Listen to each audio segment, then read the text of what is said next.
You reach out over there. That's right. That's the number.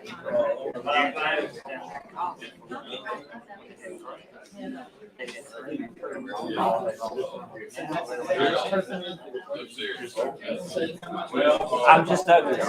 We've been over this. All right, let's call the meeting to order.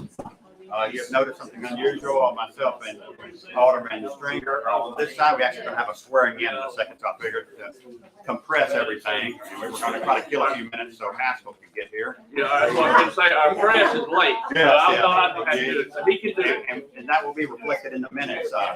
Steve, that'll be reflected in the minutes as well. That Haskell was 2 minutes late. But anyway, all right, let's call the meeting to order. We've got all the aldermen are present, including Attorney Rocky Eaton and Clerk Melissa Martin. Is there a motion? Lord, let's see, it just kind of throws me off doing this way. But anyway, if we could get Alderman Noble to say the prayer and lead us in the pledge.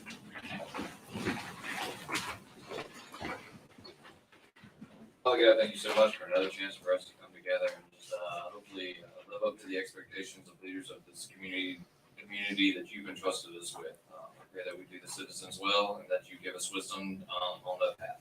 Thank you. In your name, Amen. I pledge allegiance to the flag of the United States of America and to the republic for which it stands, one nation, under God, indivisible, with liberty and justice for all. All righty.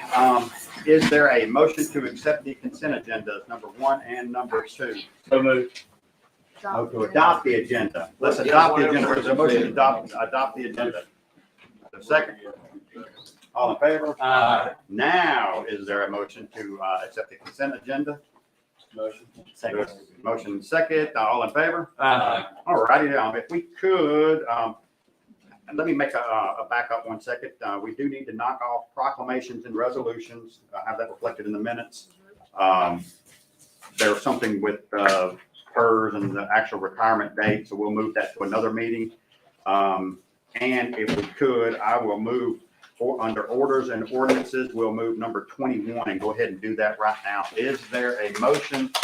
Request to adopt an order hiring Case McMullen full-time as a recruit firefighter effective March 1, 2022. Motion and second. All in favor? Aye. All right.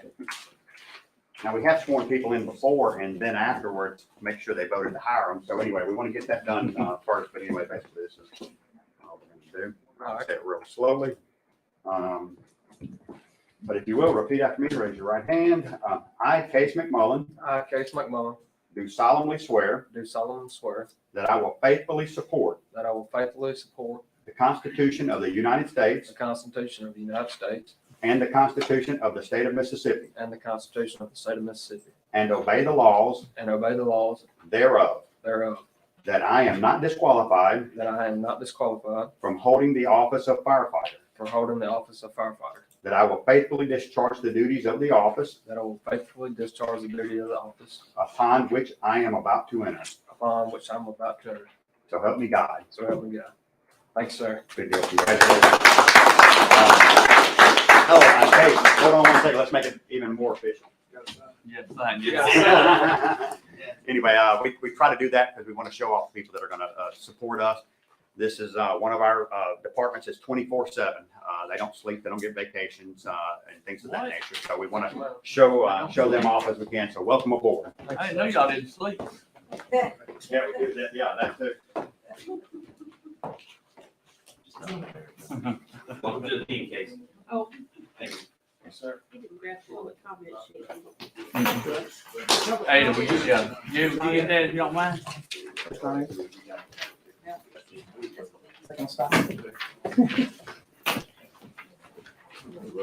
Comments? Yeah, nobody signed up.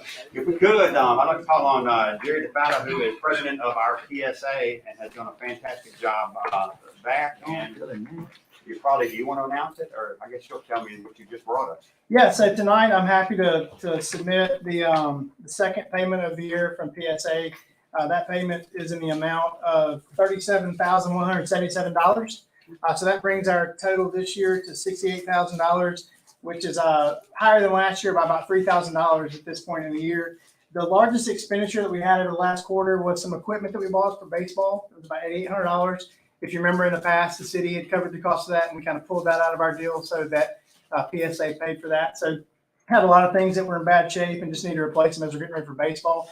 But final report on basketball, we ended up with 36 teams and 312 participants. So we're about 25 students more playing basketball this year than played last year. We had a great season. The biggest challenge that we had was gym space. We didn't have the opportunity to use the Y for practice space as much as we had in the past. They've got a new group of pickleball players that has moved in on us a little bit there. But a little bit of a challenge with space there. So we'll be working going into the next year, trying to find some other opportunities here in the community to alleviate that so that teams have the kind of practice time that they need to continue to grow and get better. But the basketball program is really strong and really continue to grow just because there aren't a lot of places around where you can do that. Baseball, we've completed the draft and we're starting the process of practicing. We've got 39 teams playing baseball ages 4 to 12 and got 12 teams playing softball. So our participation there is very similar to last year.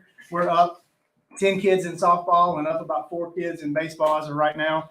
And we're up, don't really know where we're going to end up with 13 to 15-year-old baseball. That season's a little bit later because a lot of those kids are playing 8th grade junior varsity baseball with the federal schools.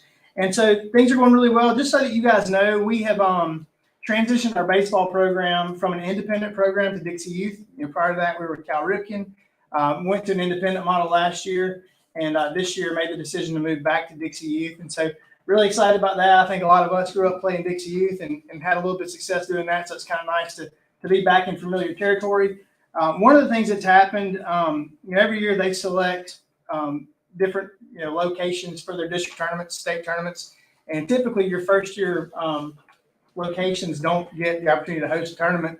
And so we didn't ask for one, didn't bid on one, but because of our facility and having the right size and the right makeup for 12U, they've awarded us a district tournament. So it happens that it's going to be July the 1st through the 4th. It's going to be right there at the fourplex. And we're expecting from 7 to 12 teams to participate in that. So that'll be, quite a few families that'll be here kind of over the 4th of July weekend to participate in some of the festivities that are taking place here in the area. So things are really positive at this point from our perspective. We'll start the process now of working to get ready for football. We're having some conversations about playing our football games at the high school field. I think most of you know they're in the process of returfing that facility. That's a 10-year field. We played on it 11 years at the high school, and so it was time to replace that. And so it'll give our students a chance to practice and to play on one of the best fields in the area. So that'll be a great experience for our students in our community. So we're excited about that partnership with the schools. Do you guys have any questions for me? We just appreciate what you're doing, Jerry. Thank you. Well done. Well done. Thank you. And just, oh, go ahead, I'm sorry. Jerry, how are we looking for our fields, with all this, with additional teams and with the tournament coming up? I mean, I know Josh is working hard, but how are we looking to get through the spring and build upon that success for facilities for you guys? Well, it honestly, at this point, it depends on the rain. I mean, if it rains a lot, no matter how hard Josh tries, he can't cut the grass. And there's not really good adequate drainage.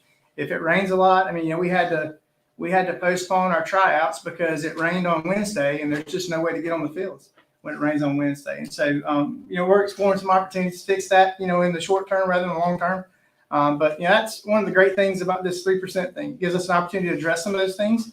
And so I'm hopeful we're going to make it this year. I mean, there's a light at the end of the tunnel with what's going on. And I guess if there's one thing I would challenge you guys is, we've talked a lot about, trying to make sure, we know what's coming in before we decide how to spend it. Now we're kind of getting a picture of what's going to come in. And I would really encourage you guys let's put together a group of people that doesn't just look at athletics, but looks at other community departments. Let's see what our senior citizens might want. Let's put together a group of people that encompasses, every area of our community, and let's come up with a list of things we want to do. Let's come up with a list of priorities and let's rank them, and let's put together a game plan so that over the next 3 years or 7 years, we can make some significant changes in our community. And the only way to do that is to have a plan, and the plan can change. But if we just wait and spend the money when we have opportunities, we're going to be sitting here in 7 years and we're going to have the same situations that we have without making an impact. And we just have a unique opportunity with this this 3%. I think it's going to generate enough revenue for us to really make some significant investments in our community, not just for sports, but, talking about the Matthews Branch project and, pavilions at the dog park and splash pads. I mean, there are things we can do that can make Petal somewhere people want to come and come and participate. And I think that if we take advantage of the opportunity and really, incorporate everybody, then we can do some things that really move us in a positive direction. Thank you. Jerry, thanks for the work you guys do. I know we're gonna have some pretty deep conversations about some of that. Josh is actually doing some of the paperwork, sharpening his pencil on a couple different avenues for field improvements.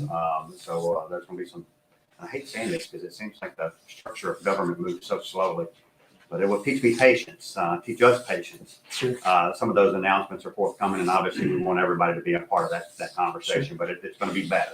Well, we appreciate you guys. So anyway, thank you, Jerry. Appreciate Thank y'all. the work you guys do. Thank All righty. We are scratched out. We'll take up number 3 later.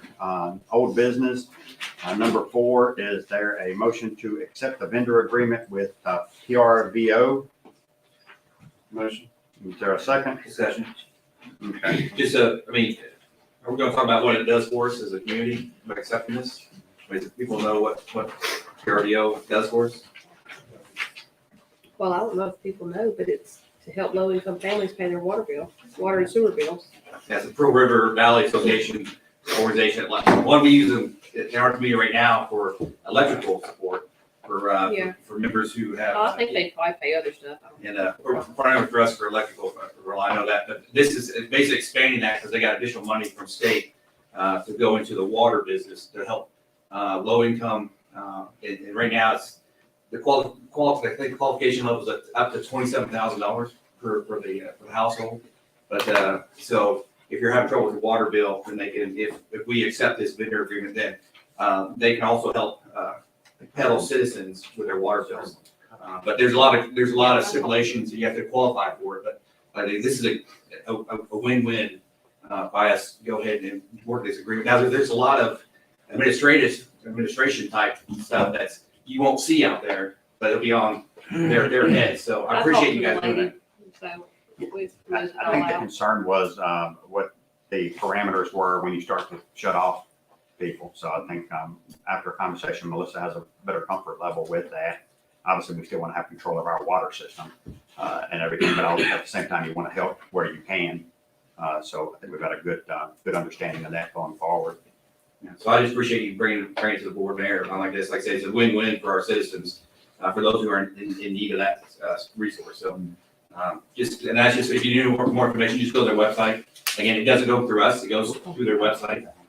Again, I think this sets up a good partnership with them.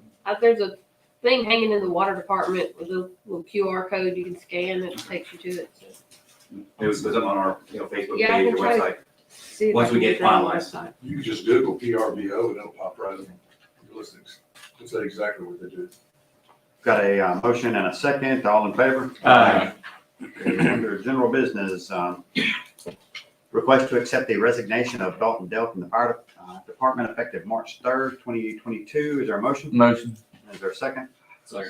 All in favor? Aye. Okay, and I'm sure we'll have some conversation about this. A request to waive the water sewer fees, bills to the library. Is there a motion?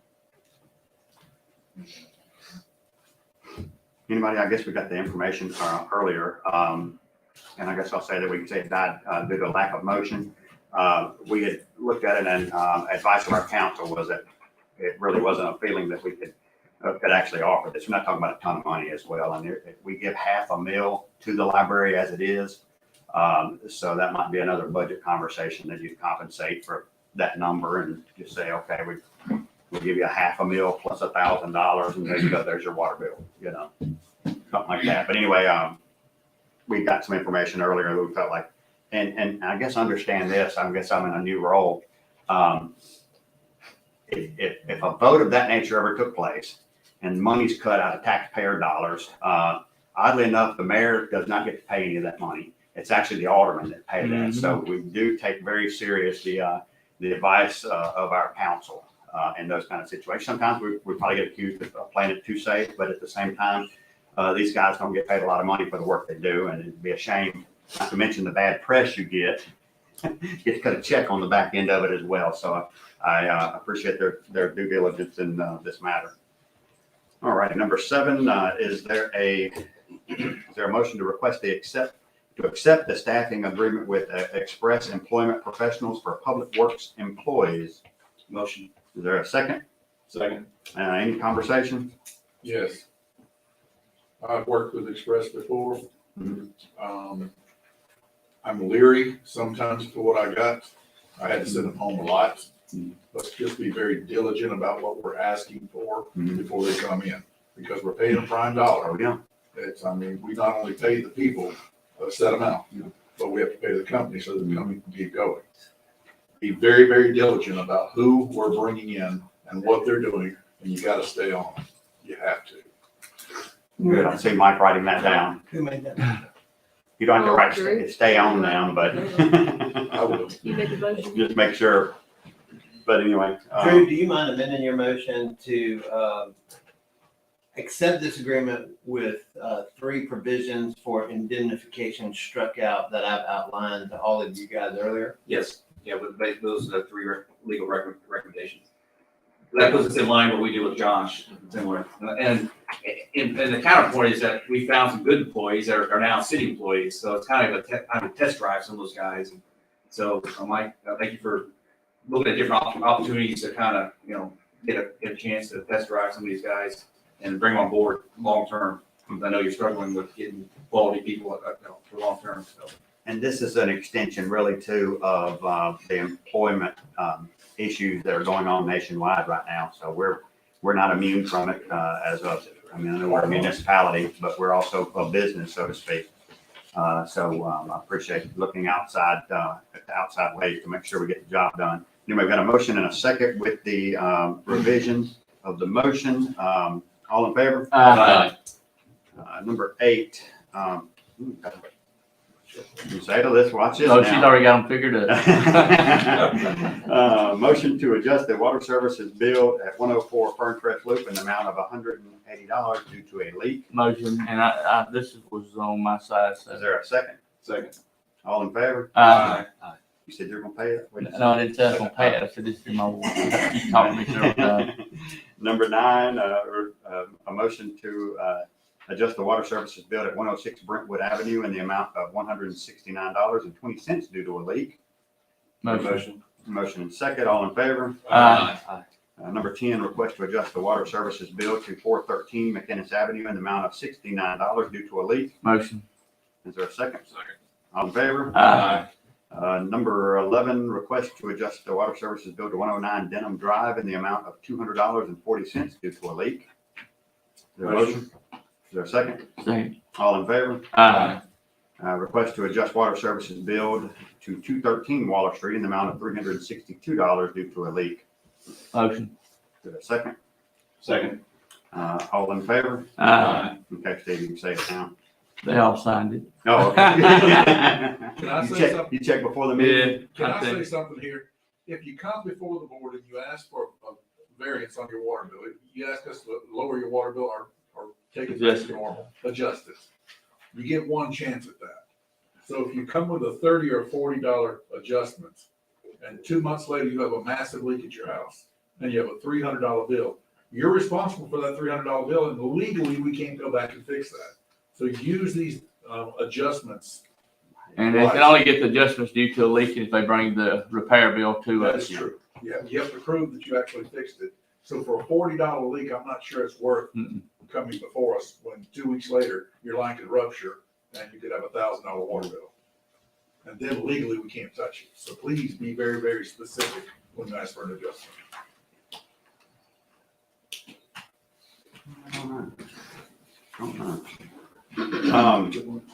Okay. Number 13, is there a motion to request for a conditional use for used auto sales on property located at 405 West Central, parcel number listed? Is there a motion? Motion. Is there a second? I'm sure there's going to be some discussion. Yeah. Okay. Go ahead. Amy's not here, but any questions? We've got, Mr. Jimmy Delassier and Mr. Craven, right? Yes, sir. Mr. Craven, you want to come up? Sure. and Tell us what's going on? Okay. This was actually going to be something that was going to go through the planning commission, but there wasn't a quorum, so this is an instance where they would just come directly to us, Yes, sir. just from a time constraint. Appreciate y'all allowing us to come and speak to you. My mother passed away is the reason we missed the other meeting, and so, Sorry about that. yeah, she had Alzheimer's, so it was a relief. So, but that's the way we missed the meeting in January because they called the family in to be with her. So, but yeah, we would like to open a used car dealership. I've worked with Jimmy Dale for years, so we're old friends. My wife is from here in Petal, so I'm very familiar with the area. I was in the car dealership business years ago and have just kind of tinkered with it on the side, and I'm to the point now that I have to establish a location to get relicensed and continue to build my business. I'm also interested in moving my insurance business here so that I can be in the same place. I do Medicare insurance, so I would be setting up an office there close by to be, on site a good bit. Jimmy Dale is to the point now that he's ready to start eliminating some of his inventory. And in order to do that legally, we have to have a dealership and a dealership license so that they can be properly, getting written off the books and eliminated, liquidated. A lot of his stuff requires inspections, and so it gets kind of complicated to take it to the highway patrol and make sure that all the VIN numbers are in place and that kind of thing. So I'd like to have a dealership here. We do a midline. We're not a high end dealership. We're going to have some stuff that high school students can afford and middle class folks can afford. We're not going to do a lot of real expensive, $30,000 and $40,000 vehicles. Our specialty is, $8,000 to about $16,000, because there's just, there's a kind of a market there for folks that cannot afford a whole lot, but want something decent to ride. So I think we've talked briefly about having a limited number, like 20 cars, and I'm okay with that in the beginning. Eventually, as we expand and we grow, we would like to be able to come back and ask for more if, we're meeting that expectation and things are moving along. We've been told that maybe some lighting would be appropriate to be able to see that area and to be able to properly advertise it. So we're in agreement with putting up some lights and, continue to improve the property and make it a nice feature for the entrance into Petal. So, y'all have any questions for me? I know if there was a planning committee, we would ask if there's anybody from the neighbors here. Yeah, anybody here in support or opposition? And the reason they come before us in this type of business is it really doesn't matter if it's any type of, obviously it's zoned for something of that nature. So any auto sales, and as part of our ordinance, I don't know if you call it a quirk or whatever, as part of our ordinances, they have to come before the board. And I'm sure it was something that was established quite some time ago. So even if it was anybody out west that wanted to come over here, some of the big boys wanted to come over here, they'd still come through us and we'd say yay or nay in that instance. So obviously with it being conditional use, we can put the parameters, as Mr. Craven mentioned, 20 cars. We could do that route, but we can go everywhere from limiting the number of cars to saying we don't want it at all. Sir, in the order of fairness and openness, we've had some issues with that property before. It hasn't been set for this conditional use, and yet there's been cars on it. It's gotten pretty dirty. I know that the board has ordered in the past a lot of the vehicles removed and pretty much whatever means, and that property cleaned up. Honestly, the sentiment among some of the board right now is to not allow this, just from conversations that I've had. But Um, I'm willing to hear this out, and I know that y'all are starting a new business, that you're looking at it. I'm trying to justify it in my mind. Sure. Because, like I said, we've said no before. I understand. So I'm And- trying to give the best opportunity for this. I just, You know, Jim and Dale and I go back years. I was in the recycling business with Reynolds Aluminum Recycling in Hattiesburg, 30 years ago. So we go way back, and I'm well aware of his modus operandi, or however you whatever his way of doing business. And he's, comes from the old school where this was just country when he came here originally, and his father was there, and so he feels like he's grandfathered in a lot of situations, and I understand that. But by the same token, I understand the city's point, and you want to beautify and keep things orderly. And so we've come to a pretty good agreement that I'm going to help him and he's going to help me. And we're going to help eliminate, a lot of his stock and inventory because, he is getting up in age, and he doesn't want to leave all this for someone else to clean up or do. So he's to the point now that I believe he is willing to work with you to eliminate and keep it orderly. We have moved everything of his out, so there's nothing there, that was there before. But we'd like the opportunity to show you what we could do to help eliminate and get rid of his inventory. And if you don't do this, then somebody else is going to be dealing with it down the road. So if we don't establish the ability to get rid of it now, we're just kicking the can down the road for his daughter or someone else to deal with, to try to eliminate his inventory. So the market is really high now, so this is a great opportunity for him to eliminate the cars that he has because the prices are so high. And so if there's ever going to be a time to do it, it's now before the bottom falls out again, and try to, move as many cars as we can so that, take advantage of the market. So we appreciate your understanding, and I certainly understand your position and where you're coming from for the city. But we want to, support that and improve the situation. I'm glad to hear that we're making steps to take these cars out of the city and at reasonable price range. Right. And I would like to support that in any way I can. Okay. However, that location, I know it's not technically the entrance of our city, but it's perceived as Right. one of the major entrances into our city in an area that this board has expressed a strong desire to reverse the trend that's been going on for the last many decades. And that's a negative trend, largely because of that property having so many cars on it. Not to mention the past track record of trust with these properties and getting them cleaned up. This ordinance is put in place so that we can put our judgment for the betterment of the city, not just you, not just Sure. one owner. Right. And so I really, really wish you the best of luck getting rid of those cars, and I would like to help with that. That location, in my opinion, is definitely the wrong place, not just because of its location, but because of the past track record that has been established by the owner. Mr. Craven, let me ask you a question. Yes, sir. You mentioned 20 vehicles. I think I heard you say that number. Yes, sir. Well, that was the number that was given to us. So we're willing to accept that number. I'm not going to start off with a slew of cars to begin with anyway. But the 20 is made up of what? Is that what you're going to have for sale?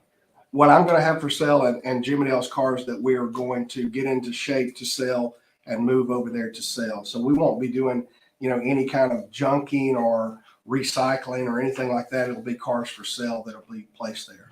Are you aware of our ordinance that limits you to 10 wrecked vehicles on that property? No, sir.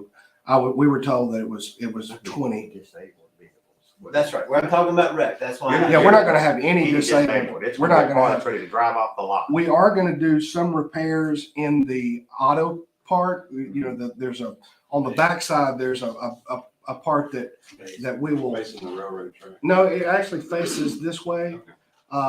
It's an old paint and body shop, but we will be doing some repairs there, but it'll be minor stuff like changing oil you know, it won't be any kind of major construction to the vehicles. It'll be just polishing them up and tuning them up and washing them and, you know, getting them, fixing the little things that may be wrong with them, but it won't be any kind of major work going on there.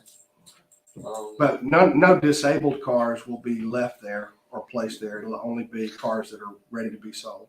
I know that you were talking about Jerrydale having a whole lot of stock and kind of using this as an opportunity for offloading a lot of that. After that stock is gone, are y'all planning on purchasing more? Is this going to be an ongoing thing? Or is this a Yeah, I'm short-term planning business, or- to continue to grow my used car dealership. So it will, you know, I'm planning for it to be a long-term situation. I may outgrow that location and need to move somewhere else as time goes by. But because I'm just starting out, I can't afford to go out, you know, and have a huge dealership like some of the big guys. I've got to start out small in order to accomplish that. But yes, I plan to grow. And if I get to the point where I can't use that anymore, then I'll look for another location. I work a lot with the local bankers here, so that's why I chose Petal, because it's easy for me to take an individual, walk into a banker, introduce them, and help them get financed, rather than just, you know, having them submit an application. They don't get the opportunity to meet with the people. So the reason I chose this location is so that I can work with the local banks. And so I'm hoping for it to be a positive thing, definitely not a negative thing. If any of the aldermen want to see what 20 vehicles on that look like, if you Google it, there's some. Yes. That's more, that's about 40 vehicles, but you can count out half of them. Yeah. I think I got one more. You go, it matter. I have to agree with Gerald on this, in that is kind of an entrance to the city, and it's one of the things that a lot of people see whenever they first come in. And the history of it, I'm trying not to judge anything that y'all are talking about right now based off of the history. I'm trying to come at this with a blank slate. But the history of it has been very dirty, and honestly, this has been a big point of contention with the public. On the other hand, it is a little bit of an industrial area, and especially since the Evelyn Gandy's come in, it's become less of a main thoroughfare. Maybe I'm overstating that. I know that traffic still gets pretty heavy there. But I think that this is one of the opportunities for the people who are gathered. Like, we have a public here. Y'all are the ones that came to this meeting. Y'all are the ones that are invested and interested and here to speak to this. Does the public have anything to say about this being an entrance to the city, about this being a potential parking or a used car lot? Anyone here have any opinion on it? How open would you be to improving on the building that's adjacent to it and maybe doing landscaping? Sure, and that is. To beautify as much as you could in your Absolutely. car lot? Yeah. My long-term goal is to add some landscaping and eventually take down the chain link fence and put a decorative ornamental aluminum fence in there that I have, that I used in another location. So I already have a black ornamental aluminum fencing, but we have to get established first and get started and get, you know, I can't even get my license until I have a location that meets all the guidelines. And the state requires a fence, they require a sign, they require a separate building, they require liability insurance. So you have to, it's one step at a time until you can actually get licensed. So we can't put the cart before the horse. But if we are improving we get established and we're improving it, absolutely, I would like to put more, some landscaping and beautify that. And, you know, I think Jimmy can speak for himself, but I think he would be willing to work with you. You know, if y'all can give him a little bit of room, you know, we can maybe come back and I'm happy to be an intermediator between the two, because I know there's been some bad blood, and I understand both of your sides. But I'm trying to get my business established, so I'm willing to help in any way I can to do that.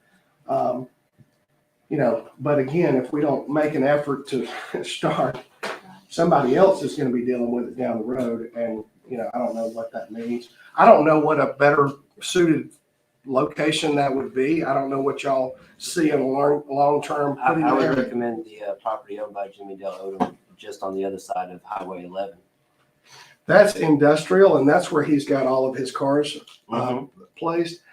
That's from a businessman's point of view. You don't want to have a lot of broke down, junky cars in repair in association I with his understand that line dealership, of thought. because they, people come in and go, oh, are all these cars wrecked? Are all these cars, were they all, and so it gives you a bad taste in your mouth if you're going to buy a car and there's a lot of stuff that looks like it needs to be repaired.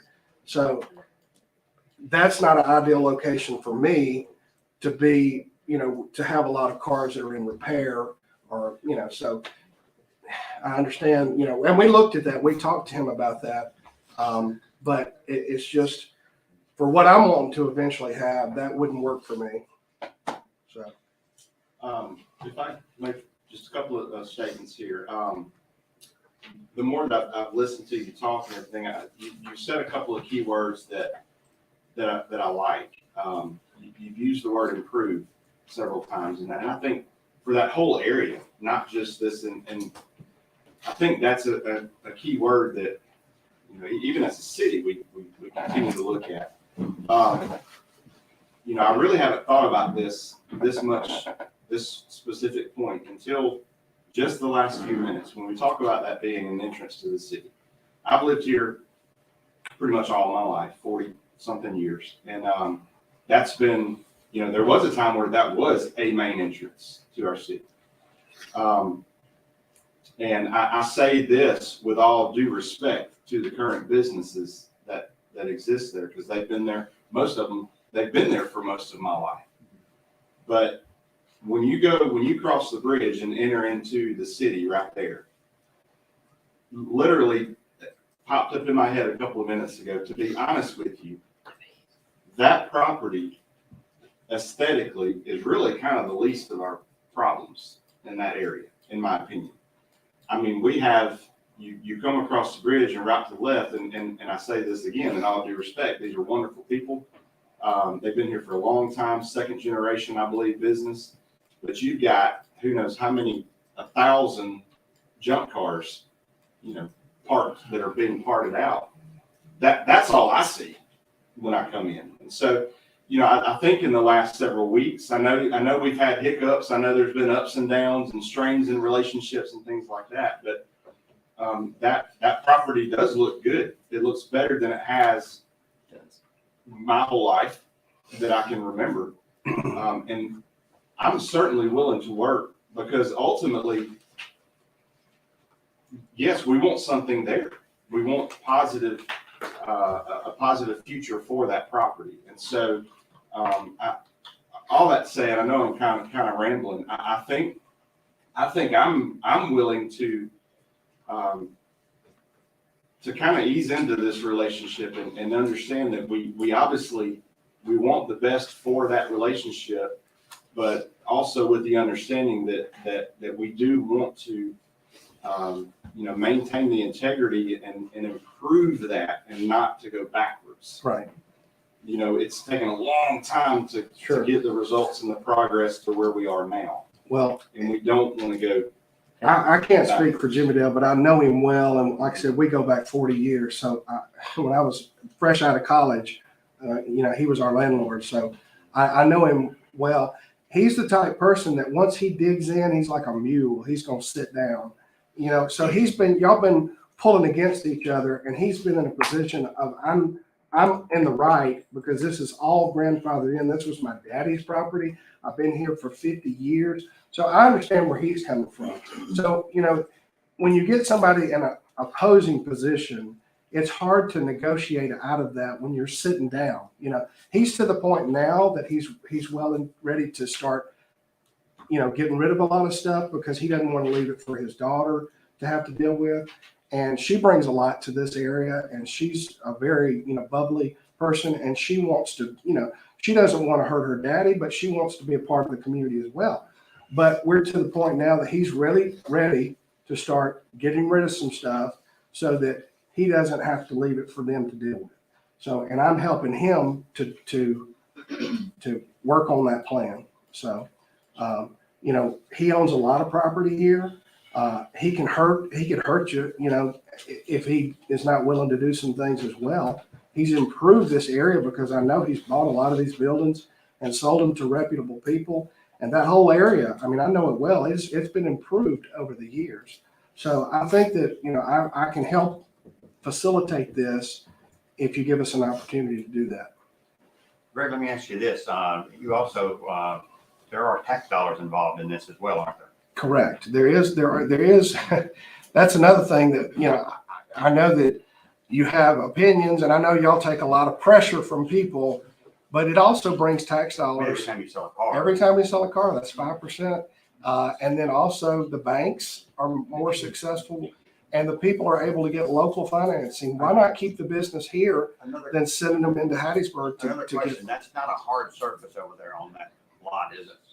It's not. It's kind of I don't know if you'd call it I don't know what the definition of true hard Gravel or surface. something. It's Yeah, gravel and yeah. concrete mixed. Yeah. It's pretty firm. I mean, you could put an 18-wheeler on it, it wouldn't bother it, but I think a road used to come, it may have even angled in there, you know, years ago, but anyway. We just spent a lot of time though as a board getting the cars off of that property. And those cars were brought there originally with the same intentions that you're here for. This is a cycle that's been repeated already. And this is how it started, and this is how it started the time before that. And here we go again. This board just ensured that those cars were removed off of the property. And I'm getting a little bit worried right now because I feel like the board is considering allowing the cars we just spent all that time getting moved off to come back.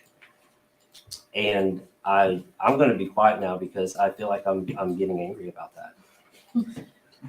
we're not going to bring those cars back. We're going to bring cars for sale that are ready to be sold. They're not the same. No. This will be my inventory mainly, but as we fix cars that he has that are ready to be sold, then we'll bring the cars that are ready to be sold back over there. There won't be any junk cars. That was my understanding, yes. Yeah, there will not be any junk cars or, But literally the exact same cars we just got. no, not the exact same cars that are ready to be sold. So we're gonna fix them and sell them. And he's gonna owner finance some, we're gonna do some through the banks, but we're gonna fix what he has and sell what we can and try to clean up, you know, his inventory. It's a hard call. This Brian, we want to leave it here. Feel free to do it. So I would be from that standpoint. Thanks, Steve. Sure, y'all got anything? Greg made a motion, I seconded it. Just a couple of questions. You know, and it's really, actually, Jimmy, this is your property. I mean, he's just a tenant. What's your intent for the property across the street from this? That's doing the same thing, is fixing and selling cars. Talking about where those cars are at now? Yes, they're. I'm a little hard here, so. I'm sorry, I'm getting that way too, so we're all, I think we're all getting, I don't want to make that generalization. Stereotype. What is your intent for the, you know, this would basically put a car lot or car sale lot on the south side of Central Main. What's your intent for the other side? Because your tenant there is also fixing cars and selling them, and which is technically against code.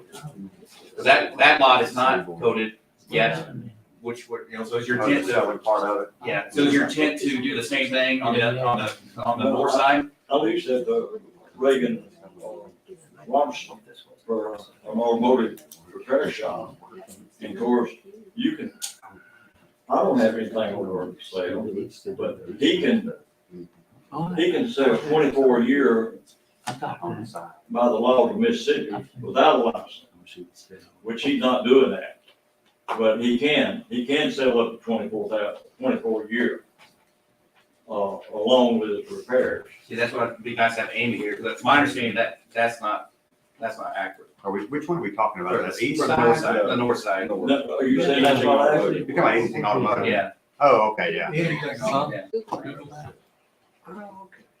I mean, eventually it looks like we're gonna have two car lots on either side, which might be appropriate for that industrial corridor. I mean, I'm not saying It's commercial, right? the commercial corridor.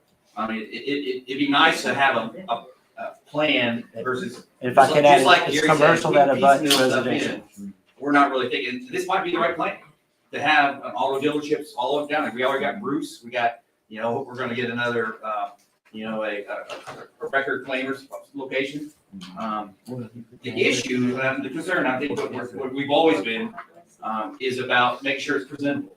Cause if it looks like trash, then you're not gonna be able to sell your cars. And that's really, I mean, there's some skin in the game, but, that's what I appreciate, that's what I'm hearing for the first time. That's why I kind of like.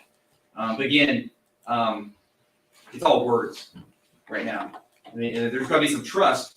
And unfortunately, I would just say, like I said, we've all been mules at times, but we're still waiting 6, 7 months for you to take down the barn on another piece of property that's still up today. So when we give and take, we got to be honest here about, all right, are we doing, or how are we moving forward together as a city?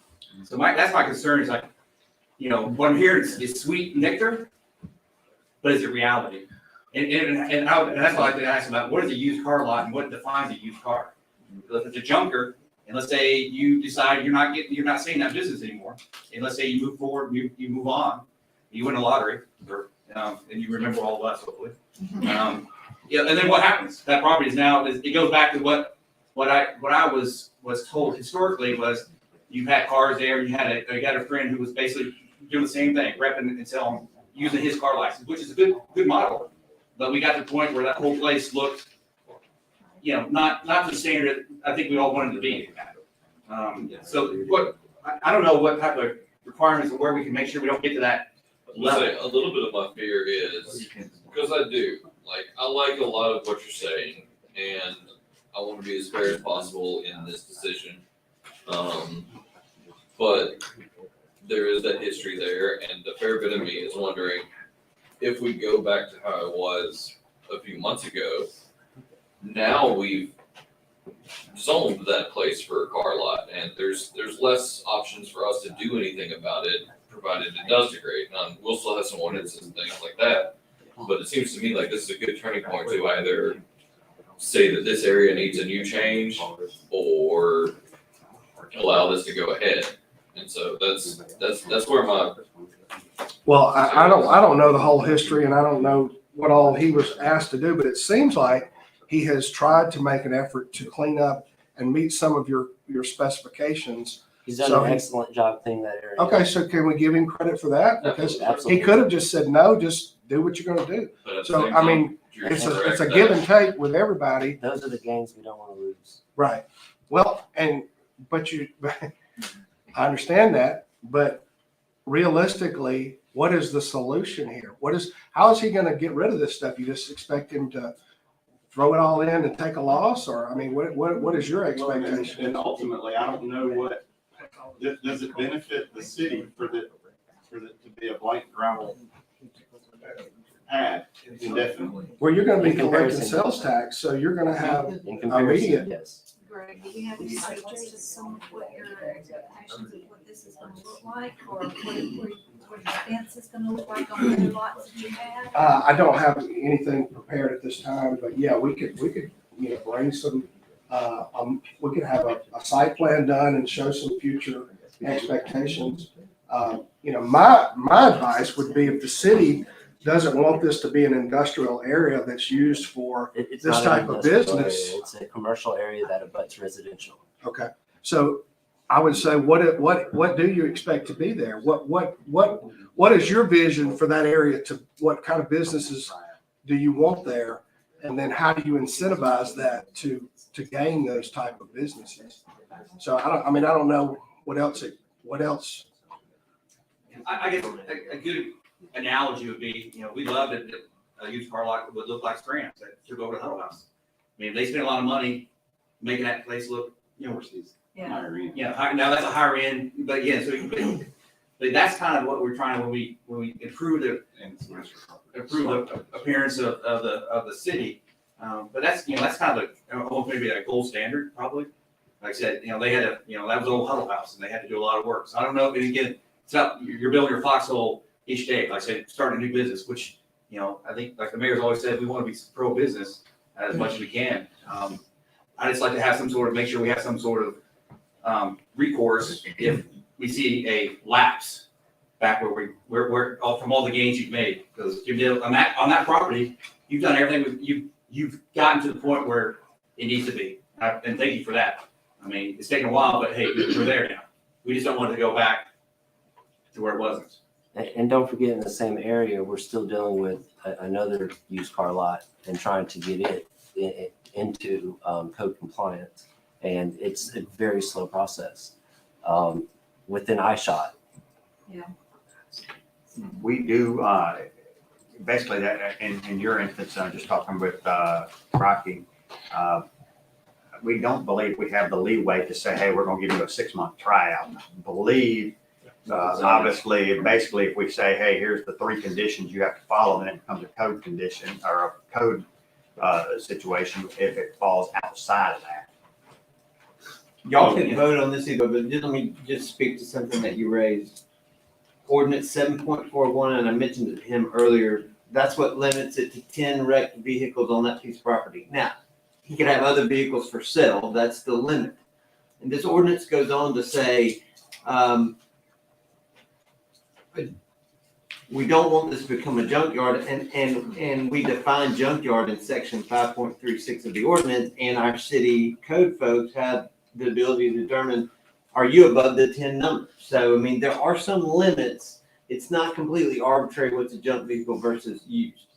But there's always wiggle room, like with everything in the law. So I'd say that our code people do have some parameters that they can work with on these folks, but that doesn't make it any easier to enforce the code or get the people out once they've already violated the code, which is what Alderman Steele was just talking about. So these are still policy decisions for you guys, and either decision that you make, I think, is justifiable. And one thing, as a businessman, you want to have facts. Like I said, you can't have a business plan without some facts. I mean, that's kind of, that's what brings people to risk their own capital, put money into it. Yeah, and speaking to the facility out there, I've heard numbers of $600,000 he spent to get that facility going. So, that you're comparing. That's a little apples and oranges. Yeah, that's a little out there, because he was already an established business that was turning probably 20 cars a month. So that's when it depends on. I think what Drew was going at there though is really just the not just the appearance, but it always looks good. Yeah, absolutely. The appearance of it is always well kept. Well, it's just like selling hamburgers clean, or everything. Coca-Colas. If you have a crappy location with a lot of a negative connotation, people are not going to buy from you. They've proven that lighting makes people buy stuff. If the building or if your facility is not well lit when they come in your store, they're just not going to buy as much stuff. So that goes along with any business that's successful. It's got to look good for people to feel confident to buy something from you. We'll add the caveat of obviously, your question, if Amy was here, if y'all had some questions for her, I believe y'all probably would. Obviously, I'm going to call for a vote here in a minute or two. And obviously, we also have the option to give it some more time as well. So I don't want to block any or box anybody in from that standpoint. I like to hear some further discussion on this, a number on a cap, because what that does to you as a business, well, that's almost like kind of a safeguard for the city. Because like I said, hey, you reward success. And, if we see positive where, you're working in Jim Dale, you're helping them out and the property is being turned into a productive part of the community. And it looks, like I said, you may not spend all that money to make it look like that, but you're turned into a positive spot. Improving. Yeah, improving the city. And like I said, but I just hate having like a rope it up where, you get 20, you do really good, we'll come back and we'll give you more. But that's kind of what it is in that regard, right? I mean, they're not trying to be simple here. But then again, what's the number that makes sense, that makes it viable for you as a businessman to sell cars? 10, 12, 15, 20, 25? It's not as important as it used to be because a lot of stuff is done online and internet, Facebook. So it's not as important to have. Well, new car dealers don't have 20 on the. Yeah, you look. Yeah. So it's you know, at this day and time, I'd be scared to say, because it's hard to get inventory right now. But to begin with, 20 is plenty, more than enough, you know. As things come, you know, get better and the market changes, we can come back and readjust it, maybe expand it and move further to my effort would be to move further to the south around the corner, you know, so that there's a better view and a longer sight line for folks to see the cars as they're passing there. So I would, in my future, would be to expand further south. And I think maybe we could trim back some of those trees. You know, I don't know what the status on that is, but Whose trees are those? Are those, That's a city, Oh, yeah. city property. okay. the way I understood it, the city planted them, but they just haven't been trimmed and kept up. So they're now kind of overgrown. I'm surprised the state allows them to stay there because I'm sure that's maybe state easement. I'm not sure. Mike, how you that cut works. some back when we put the. Yeah, they new just got on. some back not too long, a couple weeks back, 2 or 3 weeks back. Yeah, it can almost be a hazard there because when folks are coming around that corner pretty fast and you're trying to come across, man, they don't even see you till you're out in front of them. So it's almost becoming a hazard with those trees.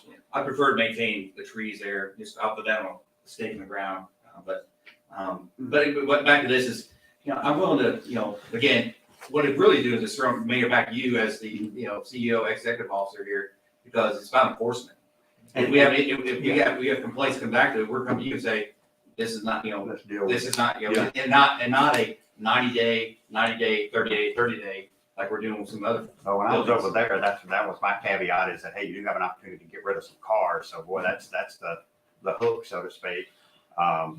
At some point, obviously, I think we would want a hard surface in there, but obviously you wouldn't want to require it up front. I don't think that's part of the deal. What is that requirement for use for a Well, car we lot? don't have any others. I did an Amy question. We don't have For any a others.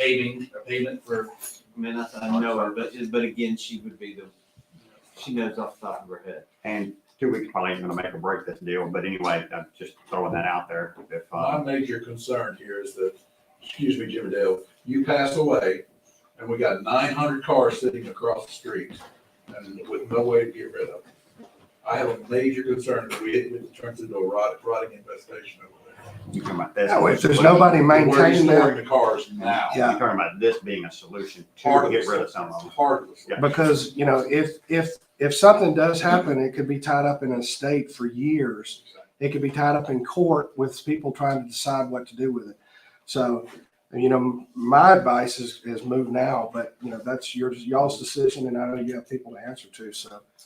Gentlemen, I think I've made my decision. well, I'd just like to ask one, Valerie, from the chamber's perspective, what does this do for us? We're bringing another business into town.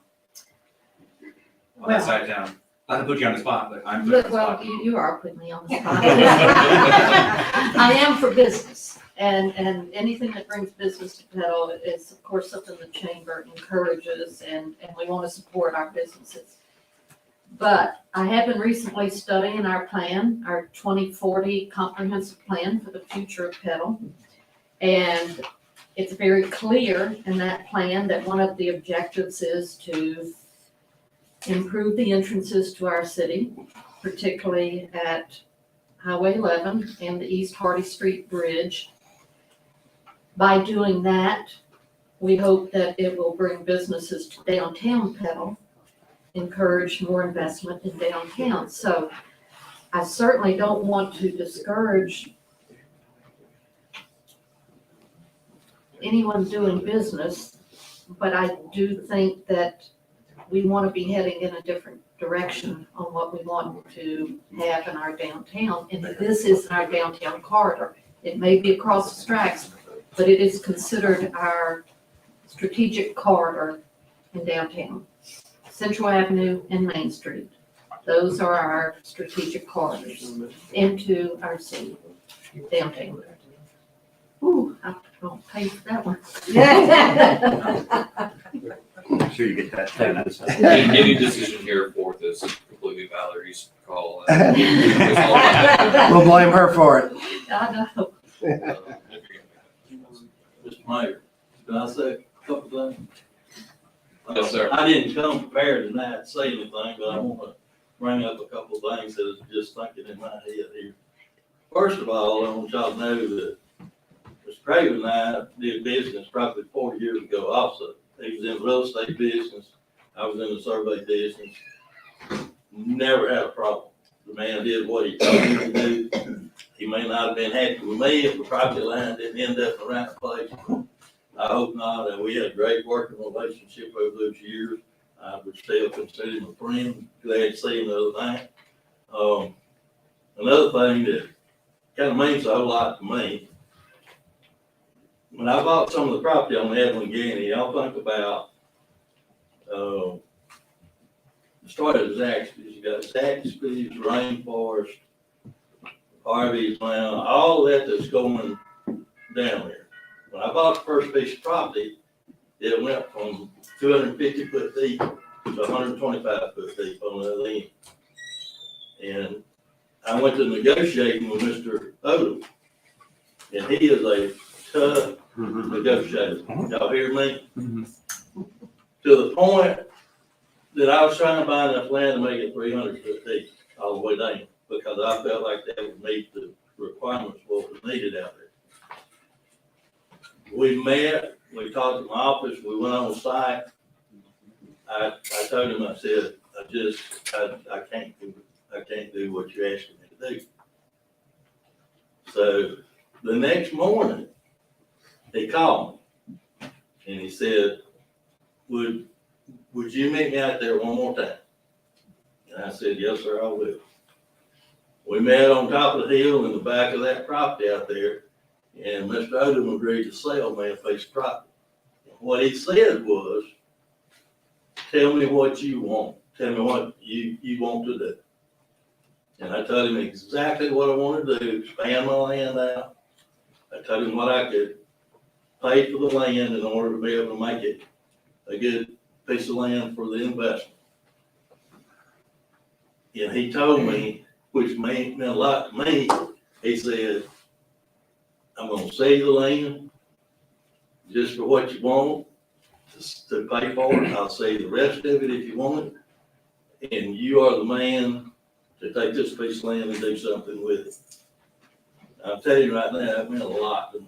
Now, I may not have any favor on what we're talking about here, but the reason some of those businesses right there is because Mr. Odom was really willing, trusted me to do the right thing with his land. He sold it to me at a reasonable rate before I could do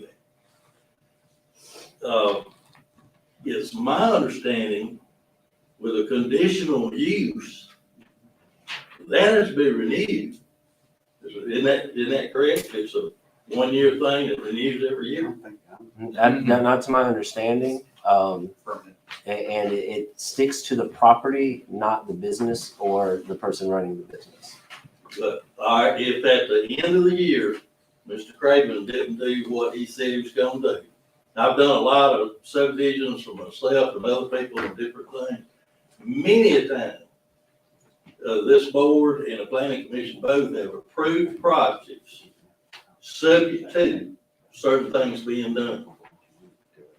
So it seems to me, if y'all say this is what's gotta be done, it's gotta be done within X amount of time. Is there any reason that the conditional use could be taken back if they didn't do what they're supposed to do?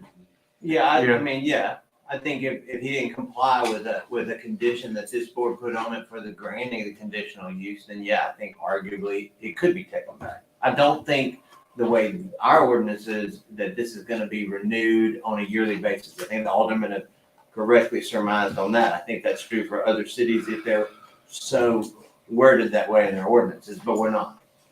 But yes, I think that if we put conditions on this conditional use and he doesn't comply with those, then yeah, we would have reason to object to his continued operation. Well, that seems to me like that would be something that would be negotiated with Mr. Craven that would be acceptable. I hate to see a man that wants to come to Petal to do business, that's gonna clean up a place better than it was before he came. He's gonna move into the building and also have an insurance company. And for a man, and we keep saying we want businesses and this is a friendly city, we want to come on. But keep in mind that this is a process that has happened with, not this board, but previous boards of this city, in this room.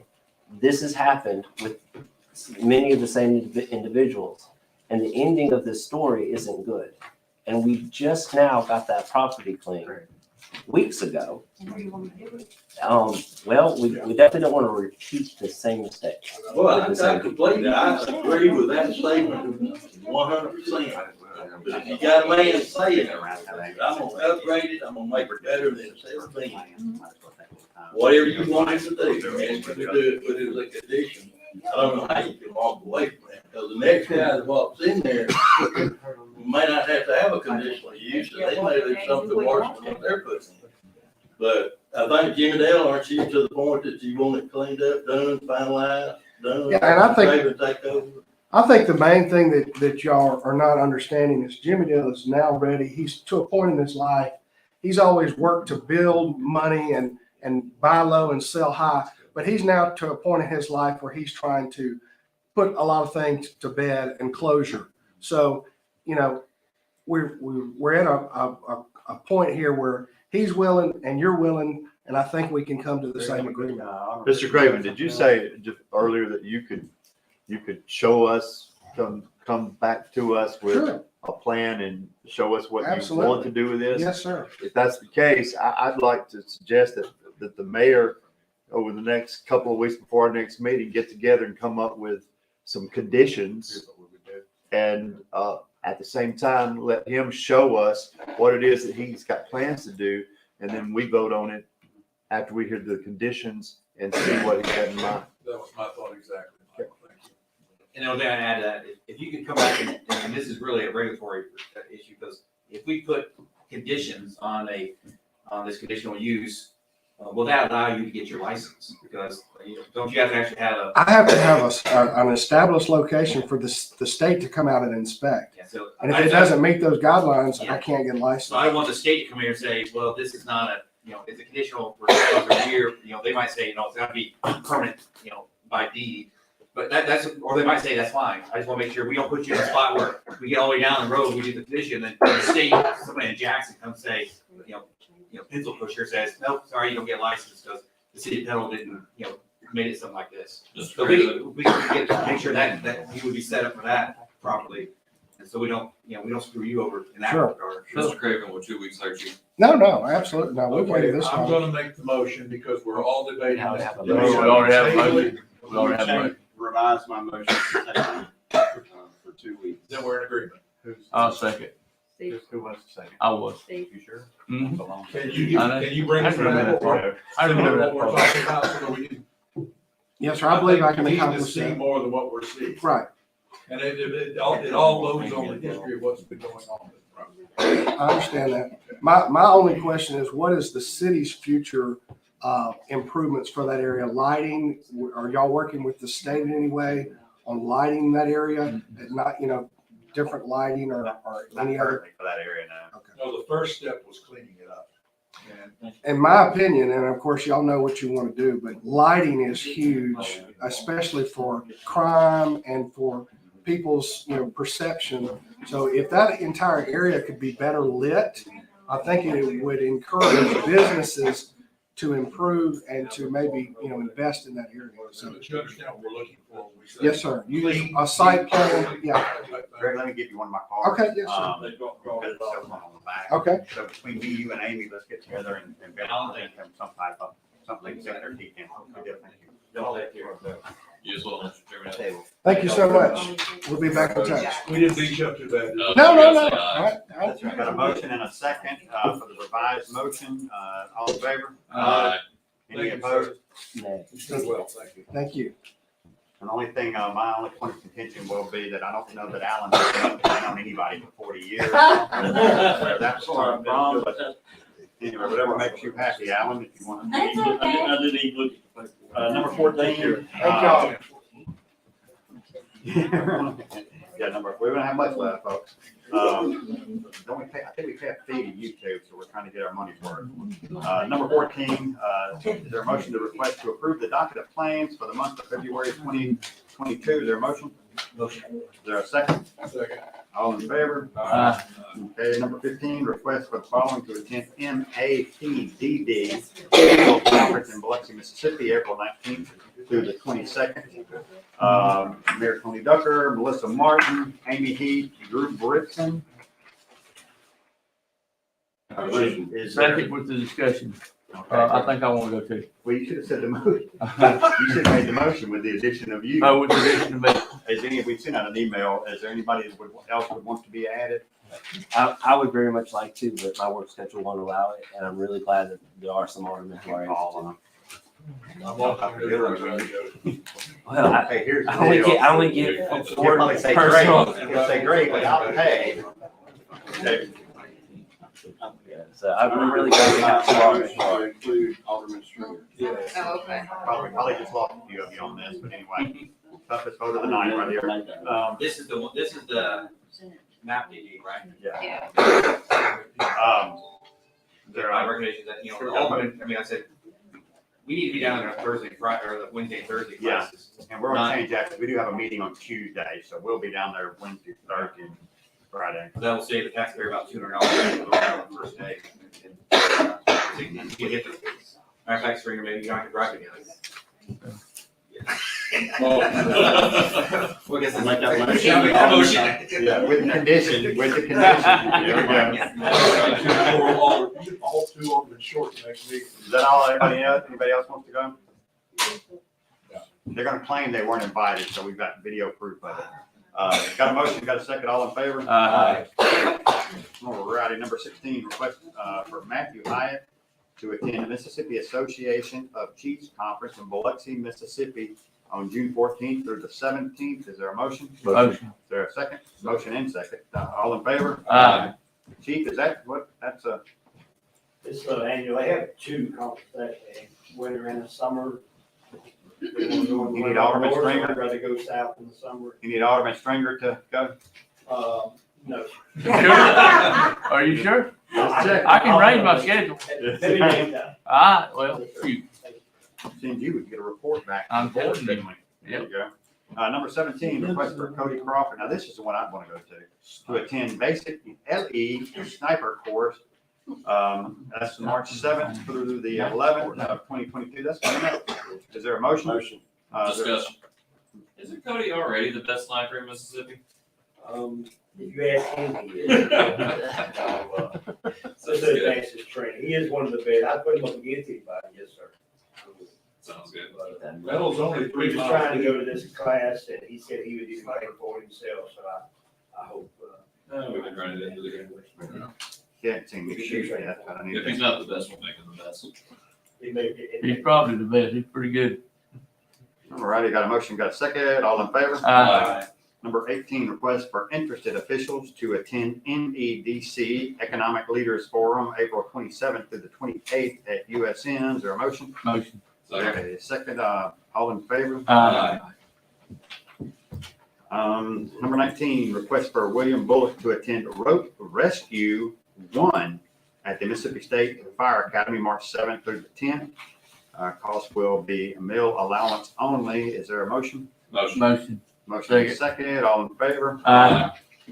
Number 20, under orders and ordinances, request to hire John Williams full-time in the street department at a rate of $13.50 per hour, effective March 2nd, 2022. Is there a motion? Motion. Second. Motion second, all in favor? Aye. Okay, we've done number 21 already. In the mayor's report, the only thing I would have to say is that Mike's like, oh Lord, what is he fixing to say? Anyway, you didn't think you were gonna get out of here with us not pointing you out. We ought to have a spotlight on you or something, but anyway, that we are looking at possibly getting a part-time person that would go ahead and be basically on pothole patrol and try to do that. I can be on that patrol. And see, and see that so we can get ahead of every, of all this too. We do, as I mentioned earlier, when it comes to PSA 3% and all that, I hope that we will have some good conversations over the next month. I think April's going to be a good announcement month from us. That'll have some directions on some of these things. We are still in the same situation as said and promised some time ago. where we're gonna have our CPA, Doug King, come and look at our budget, see if the numbers are where we were, so I can make some recommendations to the board about some of the things that we hope to take care of, but until he says we can take care of them, we want to be good stewards of taxpayer dollars. So I think it's going to be good news. More important now than ever. Do we have it? Let me make sure we have it. Checking to see if anybody's watching on YouTube, but anyway, maybe they'll watch it later in the week. That it is very important to shop pedal first, not only first, all the time. Very important. The sales tax numbers are coming in decent, nothing fancy.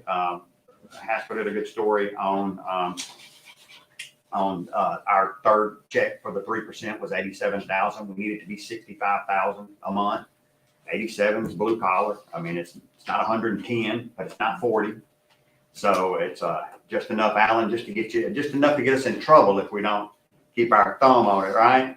So anyway, we want to be good stewards of that so we can care for every aspect of the city. We wanted to talk about recreational stuff. We're fixing to talk about animal control and some of the things that we're going to have as far as that goes. But anyway, so far so good. We're getting in crunch time from a budget standpoint.